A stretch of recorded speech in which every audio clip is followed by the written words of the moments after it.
Olá!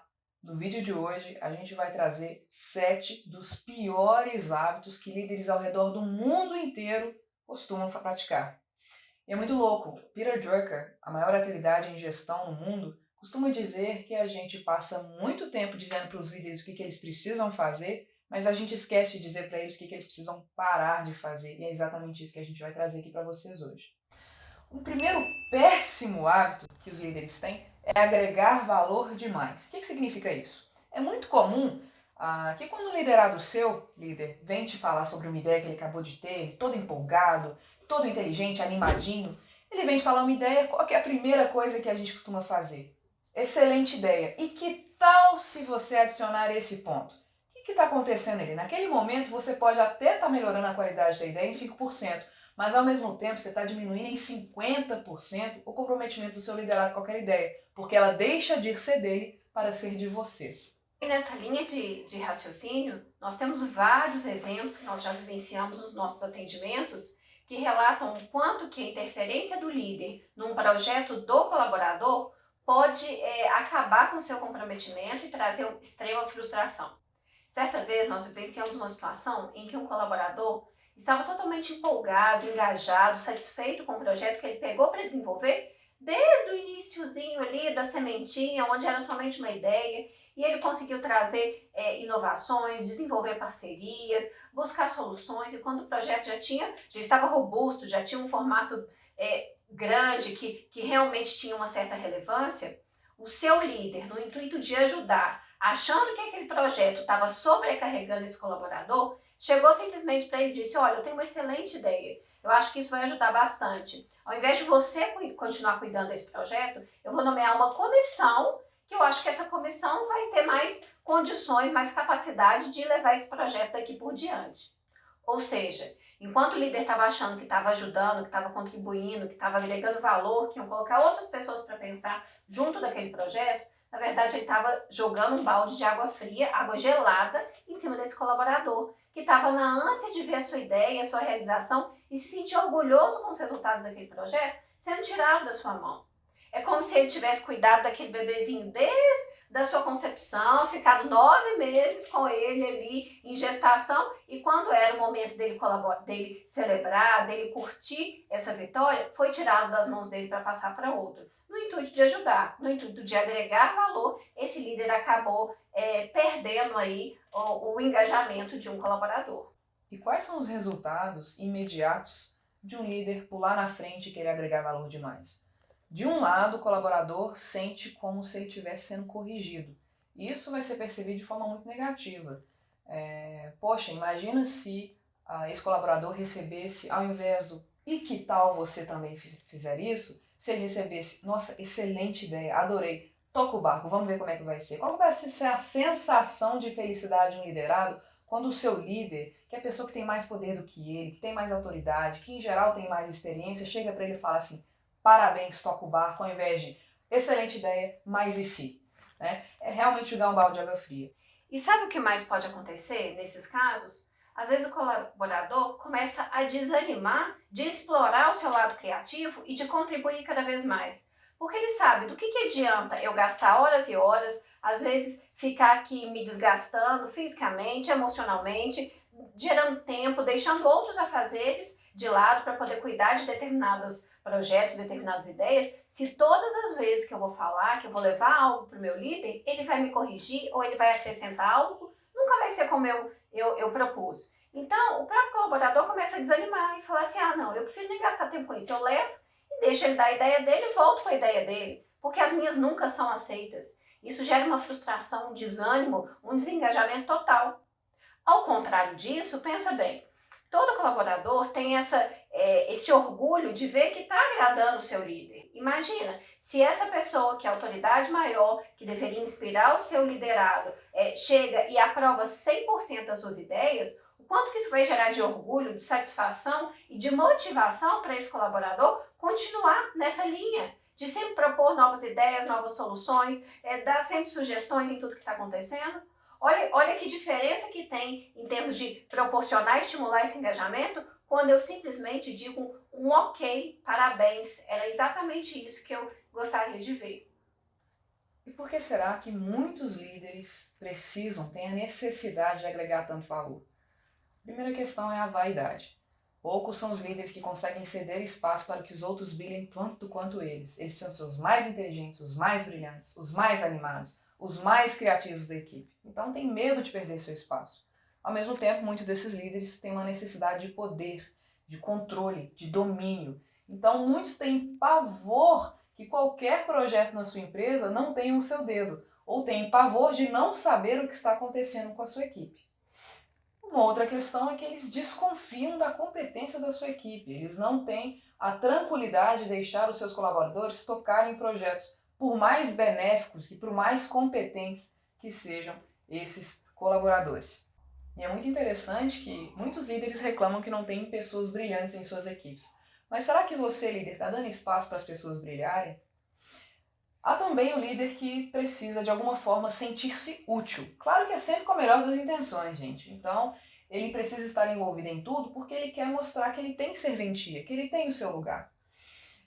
E, por fim, há os líderes também que querem ajudar, que fazem realmente com a intenção de ajudar. O perigo é que todos os líderes que fazem, que têm essa necessidade de agregar valor demais, falam que estão fazendo para ajudar. Mas a pergunta é, será que está ajudando mesmo? Será que não seria melhor você dar mais espaço para os seus colaboradores construírem, desenvolver a sua própria autonomia? Uma coisa é o seu colaborador chegar para você e falar, ô chefe, dá sua opinião aqui, estou com uma dúvida, me ajuda, será que você podia me dar alguma recomendação em relação a esse projeto, em relação a essa ideia? Aí beleza, aí tudo bem, ele está pedindo para você colaborar. Agora, talvez tudo que o seu colaborador quer é o seu ouvido, é a sua escuta e falar, ter a sua admiração por um projeto que é dele, por uma ideia que é dele. Então dá espaço para ele nesse caso, escuta bem qual que é o desejo, a necessidade do seu colaborador antes de você ir de frente com a sua necessidade de falar, de agregar valor demais. Então, resumo da ópera, fala bem menos, escuta bem mais.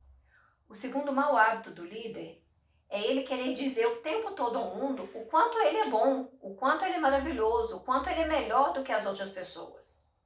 Todo mundo tem a tendência de superestimar os próprios valores e as próprias características, mas um líder tende a fazer isso muito mais.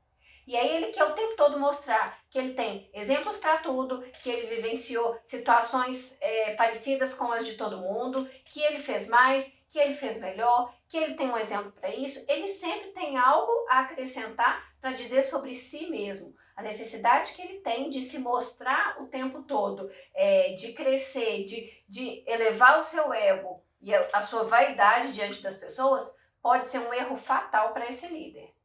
E a questão é o excesso. Né? Claro que tem situações e contextos que é bom a gente trazer a nossa experiência, que isso vai inspirar, que vai trazer admiração da equipe, mas a gente está falando de alguém que está o tempo todo tentando se autoafirmar, o tempo todo tendo que dizer para todo mundo o tanto que ela é maravilhosa. Se você tem um cargo de líder, muito provavelmente as pessoas já sabem que você é inteligente, já sabem que você é competente. Elas não precisam de você falar sobre isso para elas acreditarem em você. Na verdade, a gente está falando, a pessoa que tem essa necessidade está falando muito mais para si do que para as demais pessoas. Mas é só tomar cuidado com o excesso. Existe até um estudo que fala realmente que todas as pessoas tendem a superestimar as próprias qualidades. Mas esse estudo também revela que as pessoas que mais fazem isso são aquelas que têm um pior desempenho. Ou seja, os piores funcionários são aqueles que tendem a se superestimar mais do que todos os outros. Ou seja, uma falta total de autoconsciência. E isso em líderes acontece então com muita frequência. Aqueles que têm um desempenho menor são aqueles que se enxergam muito menos, que não conseguem se autoavaliar de forma correta, coerente, adequada, e aí por isso acabam incorrendo nesse erro de tentar se mostrar o tempo todo indevidamente. Teve até um treinamento que a gente deu há alguns meses, foi muito interessante. A gente tinha acabado de chegar lá, nós não conhecíamos os líderes que iam participar desse projeto, e teve um dos líderes presentes que chegou pra gente numa rodinha e falou assim, olha, eu já dei esse treinamento também, já fiz palestra para mais de 300 pessoas, já estou acostumado a fazer esse tipo de coisa, então se vocês precisarem de mim, contem comigo. Priscila e eu achamos aquilo muito interessante, mas ficamos na nossa, ok? Só que a questão foi agravando ao longo do treinamento, foi um treinamento em formato imersivo, e aquela pessoa, toda vez que a gente fazia uma pergunta para o grupo, aquela pessoa fazia questão de falar o tanto que no passado ela tinha resultados que tinham dado certo, o tanto que ela já tinha aprendido, o tanto que ela já tinha feito, o tempo todo ela falava sobre si, enquanto que os demais, até pessoas que tinham mais experiência do que ela, quando a gente fazia alguma pergunta, fazia uma reflexão, tirava alguma dúvida, ou até falava de questões do passado, mas nunca colocando a si própria em evidência. Então uma característica muito séria das pessoas que precisam se autoafirmar é falar de si o tempo todo. Independente da pergunta que você fizer, ela vai ter sempre que brilhar na frente de todo mundo. Além do mais, esse tipo de comportamento pode revelar para as pessoas ao seu redor, principalmente para a sua equipe, para o seu time, um pouco da sua insegurança, né? Isso mostra alguém que não tem certeza das suas próprias habilidades e que precisa ficar o tempo todo provando isso para as outras pessoas. Isso pode gerar uma sensação, uma imagem negativa, isso pode gerar uma antipatia natural das pessoas, onde que quem enxerga isso de uma maneira negativa vai fazer de tudo para te provar que você está errado. Então, ao invés de você conseguir admiradores, talvez você consiga pessoas que vão estar o tempo todo tentando te provar exatamente o contrário. Ah, você acha que é tão bom assim? Deixa eu te mostrar que não é. E aí talvez as suas pequenas falhas do dia a dia, que é natural que aconteçam, porque todos nós falhamos, mas aquelas pequenas falhas vão ser também evidenciadas pelos seus colaboradores, pelos seus pares, pelo seu líder. Por quê? Porque isso vai fazer com que as pessoas se sintam um pouco mais confortáveis de estar diante de uma pessoa que quer se mostrar tanto. E mais, geralmente a arrogância afasta naturalmente as pessoas da gente. E é muito gostoso quando a gente conhece uma pessoa extremamente competente, uma pessoa realmente brilhante, que é tão humilde, e é gostoso a gente descobrindo as coisas sobre ela, a gente vai se impressionando a cada vez que a gente conhece ela de forma mais profunda. Ao invés dela ficar se autopromovendo a cada oportunidade que ela tem, que ela te encontra e que ela conversa com você. Nós temos vários exemplos disso. Mas deixa as pessoas se admirarem com você naturalmente, não precisa ficar julgando em cima delas toda vez que elas conversarem com você. Vai ser muito mais gostoso para você e para elas. E por fim, um ponto muito interessante quando a gente fica se autoafirmando o tempo todo, isso cria naturalmente um afastamento das pessoas com a gente. Porque elas começam a endeusar a gente de tamanha forma que a gente fala, poxa, ele é isso tudo, mas será que eu também dou conta? Eu não tenho essa experiência toda, eu não tenho essa inteligência toda, meu líder é inalcançável. Isso cria então uma distância muito grande. O que a gente quer? Qual que é o maior objetivo de um líder? Se aproximar da sua equipe, criar proximidade emocional, conectar-se com as pessoas. A gente não consegue se conectar com as pessoas se a gente cria um afastamento quando a gente se endeusa perante qualquer pessoa que chega na nossa frente. Isso aí. Fato é que se eu acredito que eu já sou bom o suficiente, que eu estou num ambiente em que eu sou o melhor, em que todos que estão ali dependem de mim, qual é o esforço que eu vou fazer para me tornar melhor ainda? Não existe. Não existe impulso, não existe movimento, não existe ação por parte de um líder que já acha que é bom o suficiente. Ou seja, ele se acomoda naquela situação. Quando o líder ele consegue ser autoconsciente e fazer um diagnóstico exato, coerente, transparente do seu próprio desempenho, ele consegue perceber os seus pontos de limitação, ele consegue desvendar os pontos cegos do seu desenvolvimento e aí com isso fazer um trabalho para que de fato ele consiga provar da sua capacidade através dos resultados e não só da fala, não só do xalalá. E pode até ser verdade, a gente está falando realmente do líder que tem uma experiência fantástica, mas a questão deixe seus resultados falarem mais por você ao invés das suas palavras. E por fim, a gente já sabe que um líder costuma ser bastante inteligente, que ele tem bastante experiência. Agora, será que você, líder, sabe o quão inteligente é a sua equipe? Será que você conhece os colaboradores de perto? Então toda vez que você tiver o ímpeto, que a sua língua coçar para você falar de você, que tal se você fizer uma pergunta para o seu colaborador para você descobrir quão inteligente ele é, para você dar espaço para ele falar dele? Só para ilustrar esse ponto ainda melhor, foi feita uma pesquisa ao redor do mundo comparando o desempenho de várias empresas. E o curioso é que as empresas que tinham o melhor desempenho, nessas empresas o CEO tinha se dado a menor nota em relação à sua liderança e a maior nota para a equipe. E as empresas que tinham o pior desempenho, o CEO tinha dado as melhores notas para si e as piores notas para a equipe. Ou seja, o nível de autoconsciência desses líderes estava baixíssimo e eles estavam julgando que os piores erros eram da equipe e não tinham capacidade de se enxergar e, portanto, ainda menor capacidade de se desenvolverem. O terceiro mau hábito de um líder é mostrar favoritismo. A grande maioria dos líderes tem dificuldade de perceber o quanto que os seus favoritos acabam custando para a empresa. E o pior é que eles nem enxergam, né? E a gente vai trazer aqui para você 5 personagens que a gente costuma encontrar nas empresas. E o primeiro dessa trupe aí de favoritos são os intocáveis.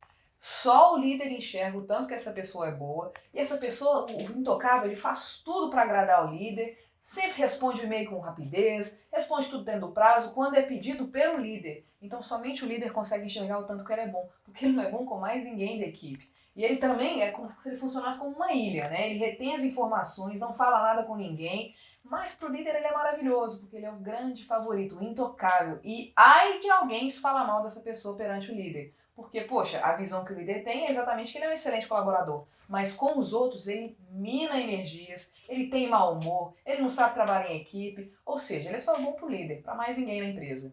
O segundo grande favorito é o puxa-saco. Puxa-saco todo mundo conhece, né? Aquele que leva informações privilegiadas para o líder. É o famoso X9 da equipe. É aquele que concorda com absolutamente tudo que o líder fala.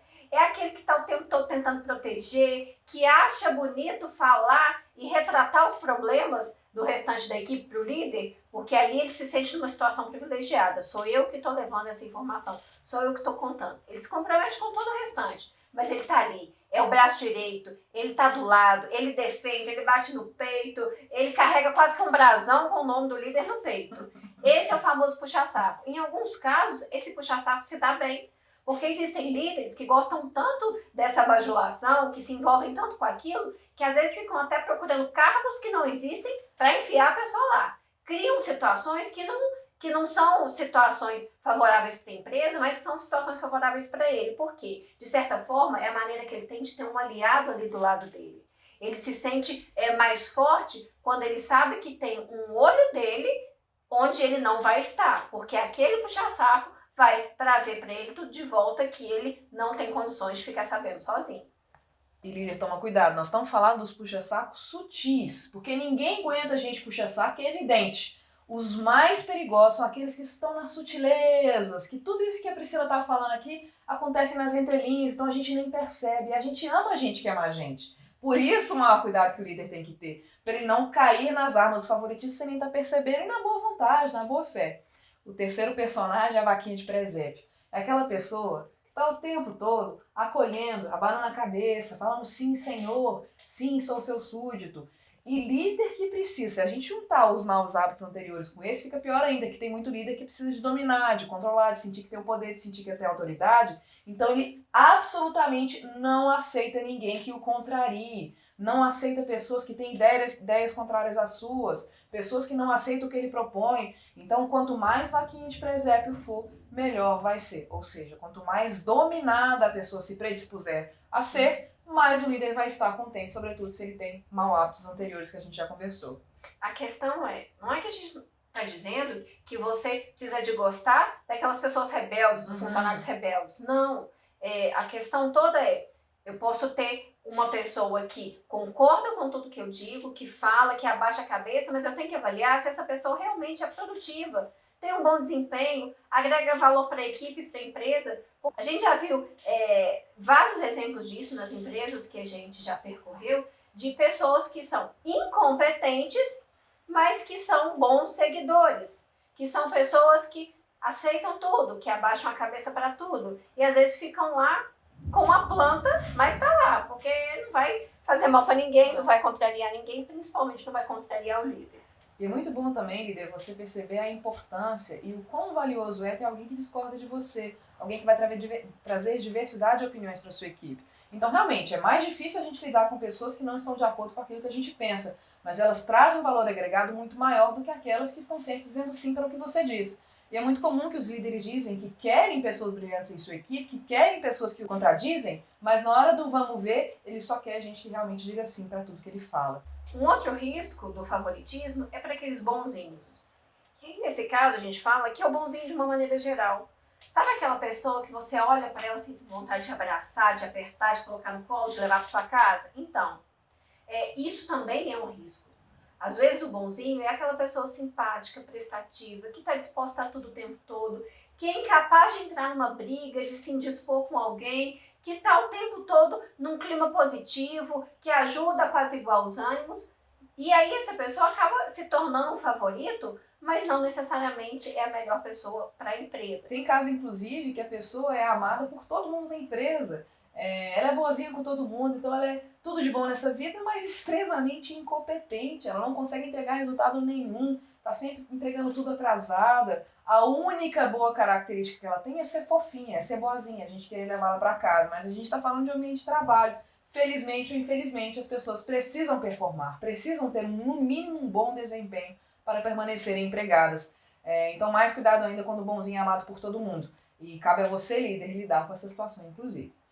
E, por fim, o último dos nossos personagens é o patrimônio da empresa. Aquela pessoa que está lá dinossaurica, né? Está lá, sei lá quantos mil anos, mas nunca performou, nem no passado, nem no presente, portanto não no futuro, mas a gente fica com ela lá, por mais que a gente não precise dela, ou nunca tenha precisado, ou que ela seja um peso. Tem alguns casos que até esse patrimônio chegou a performar durante muito tempo e atendeu às expectativas da empresa. O que acontece é que, em alguns casos, essas pessoas antigas de casa vão entrando num estado de acomodação tão grande, por já estarem ali muito tempo, às vezes tem dificuldade de se adaptar às novas regras, às normas, às mudanças que o próprio mercado impõe, e ela se sente tão segura daquilo ali e que acaba comprometendo toda a visão do restante da equipe. Ou seja, por que só essa pessoa tem certas liberdades, certos privilégios, pode se opor, resistir a aderir certas mudanças e todo o restante não? Então, às vezes a gente quer privilegiar, às vezes a gente quer uma forma de gratidão, manter uma pessoa dessa dentro da empresa, mas o líder precisa ter muita cautela de como que ele vai lidar com esses profissionais antigos de casa que se tornam aí o patrimônio da empresa também. Da empresa, se no passado ela performou e hoje ela não está performando, é porque o líder não fez o seu papel, não cumpriu o seu papel de desenvolvê-la ao longo do tempo enquanto ela ia amadurecendo junto da empresa. A empresa se desenvolve junto dos seus funcionários, junto dos seus colaboradores. Então a questão é que ela ficou para trás no tempo porque o líder não fez o seu trabalho com essa pessoa ao longo do tempo. E aí todo mundo tem que ficar com esse prejuízo, né? Que foi o negócio como um todo fica com prejuízo porque o líder não cumpriu o seu papel ao longo do tempo com essa pessoa. O quarto mau hábito de um líder é punir o mensageiro. É uma necessidade equivocada do líder de punir inocentes apenas por não aceitar aquilo que eles estão dizendo, as verdades que eles estão dizendo. Boa parte dos líderes não gostam de ouvir verdades, não gostam, não aceitam. E quando isso vem através da fala de um colaborador, em muitos momentos esse colaborador é punido por estar trazendo uma verdade que dói aos ouvidos de um líder. É muito comum, inclusive, novatos que acabaram de chegar na empresa quererem mostrar serviço. E essas pessoas costumam até mesmo, na boa intenção, colocar dedo em feridas, né? Ela começa a mexer em questões que são intocáveis. E alguns líderes não gostam, para dizer o mínimo, né? Então, mas um líder tem duas formas de lidar com essa situação. Ou ela pode cortar o barato da pessoa e falar, olha, não olha não, quem é você? Você acabou de chegar, você não sabe de nada, deixa isso quieto aí. Ou o líder pode incentivar a curiosidade daquela pessoa e lhe dar os recursos para que ela traga respostas que ninguém até aquele momento tinha trazido. A questão é, será que o líder dá conta de lidar com a verdade de uma questão intocável ou ele vai tentar abafar aquilo ao máximo e, portanto, abafar a criatividade ou a boa intenção da pessoa que estava só querendo ajudar para mostrar serviço? Nós temos um exemplo exatamente desse caso de um colaborador que estava iniciando seu trabalho na empresa, com todo aquele pique, aquele gás, aquela vontade de mostrar serviço, de fazer diferença. E assim que ele entrou para desenvolver suas atividades, ele começou a perceber uma série de falhas que geravam riscos para a empresa. No seu ambiente de trabalho, na área de operação, ele começou a identificar. Naquele ímpeto de contribuir, às vezes até numa inocência mesmo do próprio colaborador, de pensar, poxa, talvez os meus superiores não conheçam essa falha, né, esse problema, e eles estão aí também sujeitos a esse risco. Então esse colaborador acabou enumerando uma série de problemas e defeitos e erros que a empresa cometia. E ao relatar isso para o seu superior, ele recebeu como resposta um belo de um cala-boca através de um comunicado oficial, né, dizendo que a empresa já tinha problemas o suficiente para que viessem novatos para arrumar ainda mais problemas para a empresa. Ou seja, o líder neste momento, ciente de tudo que estava acontecendo, se sentiu às vezes atacado, ofendido por alguém que acabou de chegar na sua empresa e já estava querendo enxergar os problemas, os defeitos, como se ele estivesse ali e não estivesse vendo isso já há muito tempo.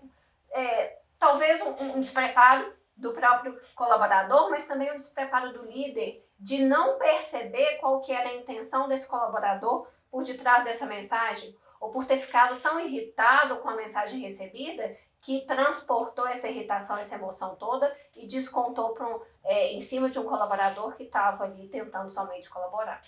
E qual o problema, né, de alguém falar das questões difíceis da empresa? Se eu estou ciente de tudo que eu tenho feito e se eu não tenho necessidade de autoafirmação o tempo todo, eu vou, na verdade, acolher isso com boas-vindas, né? Que alguém que acabou de chegar na minha empresa está vendo coisas que muita gente não está vendo nem agora, né? Que está há muito tempo na empresa. Então, isso é muito positivo, na verdade.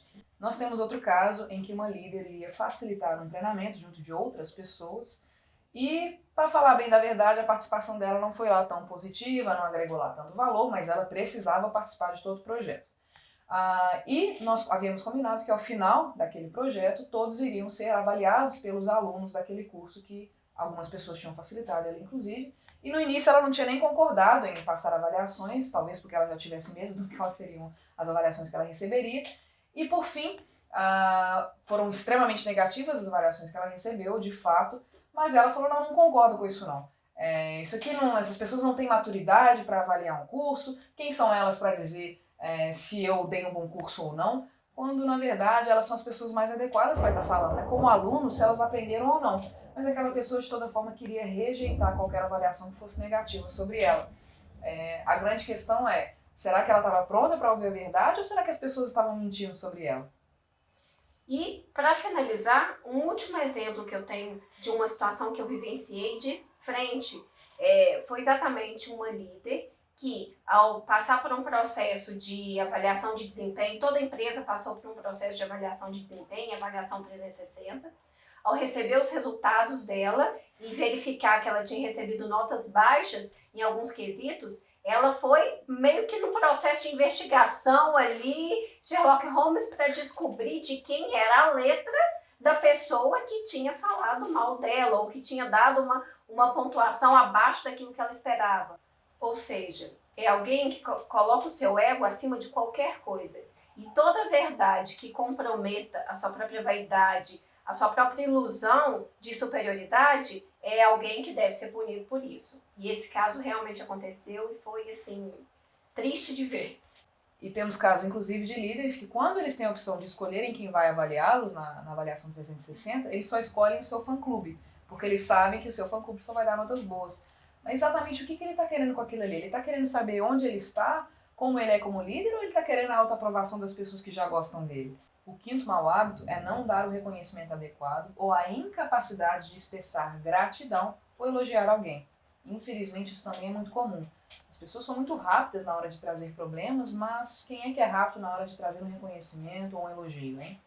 E infelizmente é muito comum os líderes falarem, poxa, mas eu tô cansado de fazer isso aí que esse fulano tá fazendo. Quando eu tinha a idade dele, quando eu fazia isso aí, ninguém vinha me elogiar, não. Esse povo tá muito cri-cri, tá muito carente, tá precisando muito de elogio. Então justifica a falta de reconhecimento, porque ele, na idade daquele cara, ou quando ele fazia aquilo lá, não precisou. Então para que alguém precisa?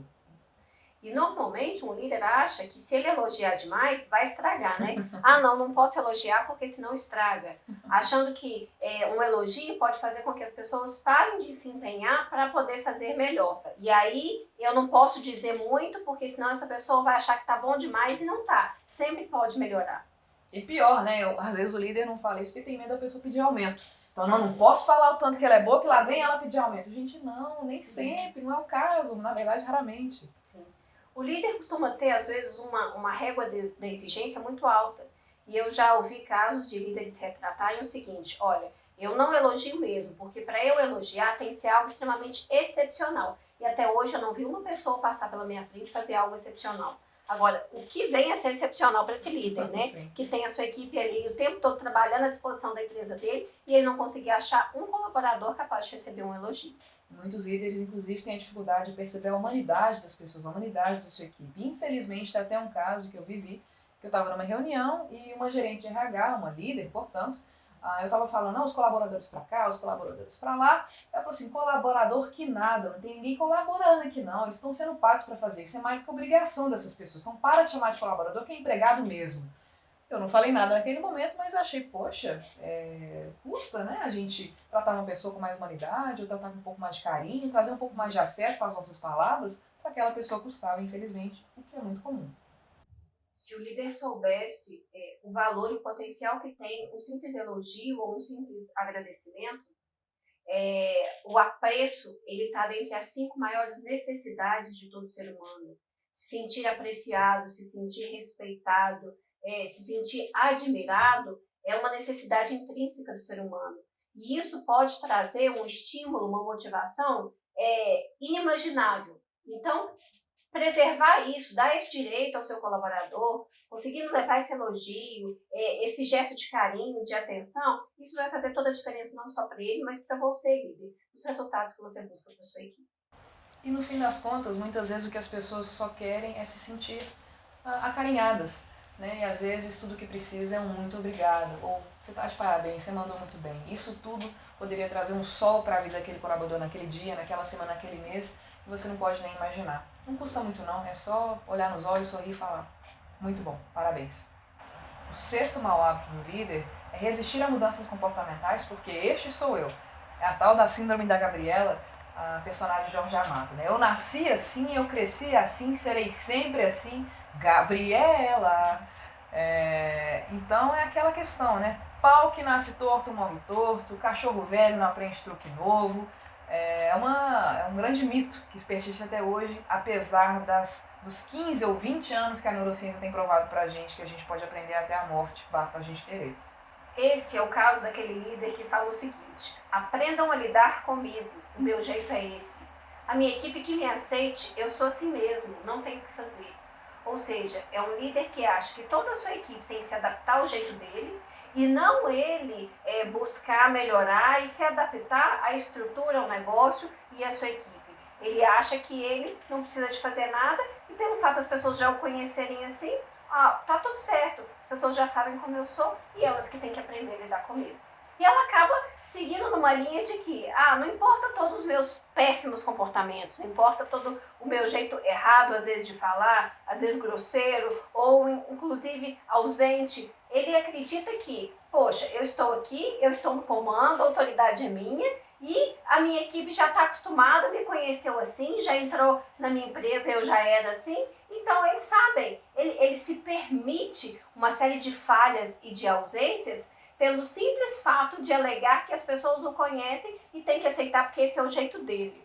É como se o cargo de chefia lhes conferisse o direito de abusarem de seu poder e de serem pessoas que maltratam seus colaboradores ou que simplesmente desconsideram a necessidade de mudar para aquilo que faria bem para os demais. E vai um alerta especial nesse caso para os líderes da alta estratégia, os CEOs, os donos das empresas, porque neste caso isso os dá ainda mais liberdade de agirem de forma descomprometida com todo o restante. Porque não há aquele risco, não há aquela ameaça, poxa, se eu fracassar, se eu falhar, se eu me comportar mal aqui, eu vou ser mandado embora. Não. Isso normalmente, esse comodismo com maus comportamentos, ele é muito coerente, ele acontece em muitos momentos com os líderes de alta estratégia. Na verdade, o que o líder está querendo dizer com isso? Eu não estou nem aí, eu não me importo. Vocês que se virem para lá, porque com o meu jeito eu estou muito satisfeito. Que a grande crença desses líderes é que eles acham que eles chegaram até onde eles chegaram por causa dessas qualidades negativas e não apesar dessas qualidades negativas. Agora imagina até onde eles iriam com as suas equipes se eles estivessem dispostos a primeiro olhar para essas questões que são na verdade grandes defeitos ou grandes fraquezas, ao invés de ficar tampando o sol com a peneira. E o 7º mau hábito de um líder é reivindicar o crédito que ele não merece, superestimando a sua contribuição em qualquer sucesso. É comum que líderes acabem assumindo créditos de bons trabalhos, de resultados realizados pela sua equipe. Ele toma para si algo que não é uma realização dele, mas ele acaba recebendo os créditos e os louros daquela contribuição. E isso acaba acontecendo através de um jeito muito perverso, inclusive, que é através da omissão. Às vezes a equipe tem todo um trabalho para desenvolver aquele projeto, aquela atividade, fez com todo empenho, com todo cuidado, e o líder acaba recebendo os elogios, os créditos daquele trabalho e ele não se opõe àquilo, ele simplesmente se omite, aceita como se de fato ele fosse o grande realizador daquele trabalho todo. A gente pode também pensar num caso em que um cliente liga para elogiar uma equipe. Vamos supor que a empresa tem várias filiais e que a filial de Belo Horizonte está mandando muito bem. E aí o cliente liga para agradecer pelos serviços e é o líder que responde a chamada. O que ele deveria fazer? No mínimo, ele deveria agradecer a sua equipe. Mas o que costuma acontecer? Ele pega aquele elogio para si e fala com o chefe dele que a unidade está mandando muito bem e ele fica com todos os louros para ele, né? Agora vai imaginar o contrário, que um cliente liga para reclamar da unidade de Belo Horizonte. O que esse líder vai fazer? Primeira coisa, provavelmente, é falar com a equipe. Quem é que está fazendo um mau trabalho? Ou seja, tentar apontar dedos e achar culpados. Por que será, né, que a gente tem tanta dificuldade de reconhecer e tanta facilidade para achar culpados? Se a sua equipe receber um elogio, não fica sentado pensando quão maravilhoso eu sou, não. Quebra o fluxo da comunicação e fala que é a sua equipe que merece aquele agradecimento, é a sua equipe que merece aquele elogio. Não seja omisso, verbalize veementemente os louros que não são seus e você, na verdade, vai ser admirado por isso e não inferiorizado. A verdade é, as pessoas estão tão carentes e é tão raro a gente receber um elogio sincero que muitas das vezes o líder ele prefere assumir e pegar um elogio que não é dele a não ter elogio nenhum. Esse é o nível de carência do ser humano. Ele quer tanto ser apreciado que às vezes ele prefere pegar algum reconhecimento que nem é dele a não ter nenhum no lugar disso. Isso, na verdade, são questões que parecem muito inofensivas, mas a gente precisa de uma grande força de caráter para a gente conseguir, ao invés de tomar um crédito que não é meu para alimentar a minha vaidade, demonstrar humildade compartilhando o crédito com quem é devido. E por fim, se você gostou desse vídeo, se essas informações impactaram positivamente a sua liderança e você acredita que outras pessoas também possam vivenciar e se transformar a partir de tudo que a gente falou aqui, compartilhe esse vídeo, curte, ativa o sininho para você receber mais informações, faça os seus comentários, as suas perguntas, inclusive também as suas sugestões de novos temas.